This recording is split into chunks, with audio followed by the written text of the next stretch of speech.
Bom dia, alunos do sétimo ano. Hoje nós estaremos estudando adição de números inteiros e também as propriedades da adição de números inteiros. Para começar, nós temos aqui 4 exemplos de adição de números inteiros. Lembrando para vocês que os números inteiros estão compreendidos entre os números positivos e os números negativos. Então, nós temos aqui, no primeiro exemplo, adição de 2 números inteiros positivos, onde nós temos 4 mais 5, que será igual a 9. Como eles têm o mesmo sinal e é uma adição, você soma e conserva o sinal. 5 mais 4, 9. No segundo exemplo, observe que são 2 números negativos que estão sendo somados. Então, nesse caso, o que é que a gente faz? Nesse caso, nós vamos conservar o sinal dos 2 números, por ser igual, e somá-los. 4 mais 2, 6. Então, eu terei aí agora, menos 2 mais menos 4, eu terei menos 6. Já esse terceiro exemplo eu dividi em 2, exemplo 1 e exemplo 2 do terceiro caso. Que vocês podem observar que aqui os sinais, eles já são diferentes. Nesse caso aqui, nós vamos trabalhar não com uma adição, mas com uma subtração. E o que é que a gente faz? Nós vamos conservar o sinal do número maior. Nesse caso aqui, vamos abrir logo parênteses, o número maior entre 4 e 7 é o 7. Então, o sinal do número 7 é menos. E agora eu posso fazer a minha conta de menos. 7 menos 4, eu terei 3 como resposta. Já no segundo exemplo, o número maior entre 2 e 6 é o 6. Então, o meu sinal será um sinal de mais. E a conta de menos. 6 menos 2, 4. Resposta é o 4 positivo, porque o sinal do número 6 é positivo e 6 é maior. Agora, na adição de 3 ou mais números naturais, pode ser feito de 2 maneiras, por partes ou por agrupamento. Fazendo por partes, nós podemos resolver da seguinte maneira. Resolve primeiro a primeira parcela. Observe que esse é positivo e esse é negativo. Sendo assim, positivo e negativo, sinal de mais, nós vamos realizar uma conta de menos, conservando o sinal do número maior, que é o 60. Então, portanto, sinal positivo. 60 menos 45, 15. Fecha parênteses, sinal de mais, conserva o 18 negativo e conserva também o 30 positivo.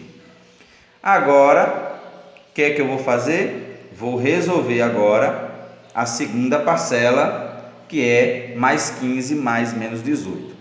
Lembrando que com sinais diferentes, nós vamos conservar o sinal do número maior, nesse caso agora é o do 18, sinal de menos, e fazer uma conta de menos. 18 menos 15, 3. Mas conserva agora o 30, que é quem está sobrando na história.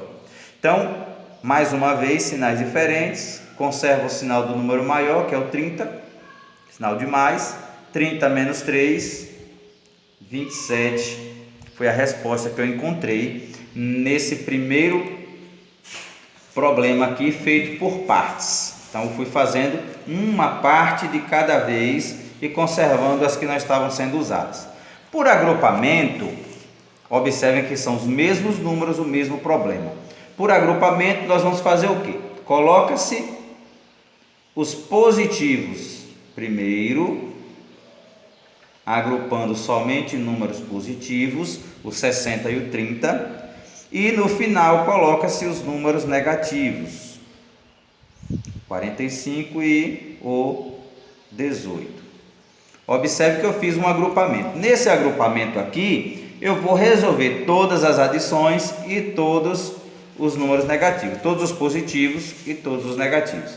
60 mais 30, eu terei 90, mais 45 mais 18, eu terei menos 63.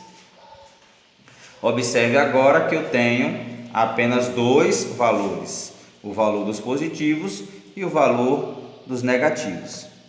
Nesse caso, eu terei que resolver com uma conta de menos e conservar o sinal do número maior.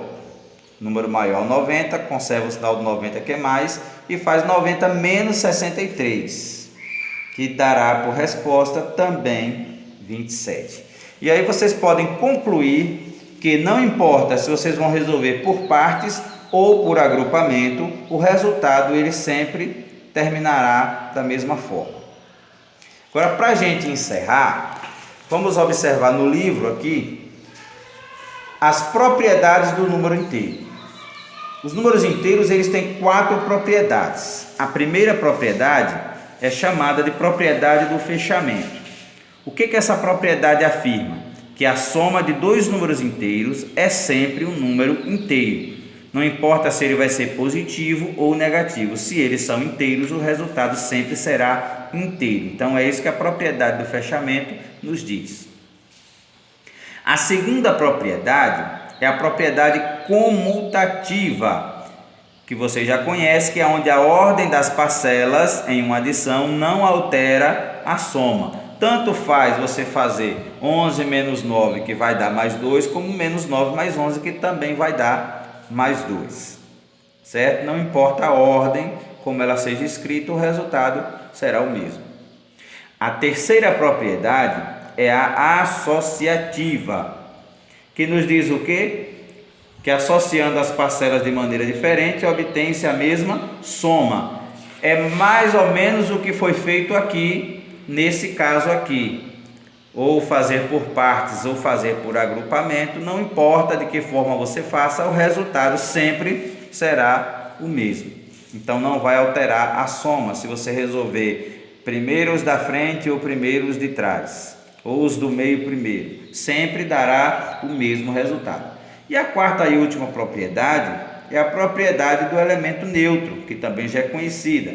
Qualquer adição pelo zero, o resultado será o próprio número. Então, o elemento neutro da adição, independente de ser números naturais ou números inteiros, é o número zero.